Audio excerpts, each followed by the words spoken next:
আজ আমাদের ন্যাড়া পোড়া, কাল আমাদের দোল। পূর্ণিমাতে চাঁদ উঠেছে, বলো হরি বল। কি বন্ধুরা, মনে পড়ে ছোটবেলার কথা? ছেলেবেলায় দোলের মজার সাথে পাল্লা দিয়েছিল আগের সন্ধ্যের ন্যাড়া পোড়ার হুল্লোড়, তাই না? অনেকটা যেন ওই মেন কোর্সের আগে স্টার্টারের আহ্লাদ। যদিও দোলের আগের রূপালী সন্ধ্যের সেই ন্যাড়াপোড়ার হইচই হুল্লোড় অনেকটাই হারিয়ে গিয়েছে কালের নিয়মে।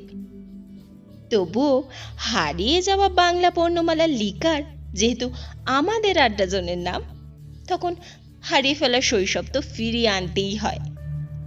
বন্ধুরা, আজ হলো সেই ন্যাড়াপোড়ার সন্ধে। বাঙালিদের কাছে যা ন্যাড়াপোড়া, সেটাই কিন্তু আবার অবাঙালিদের কাছে হোলিকা দহন। কিন্তু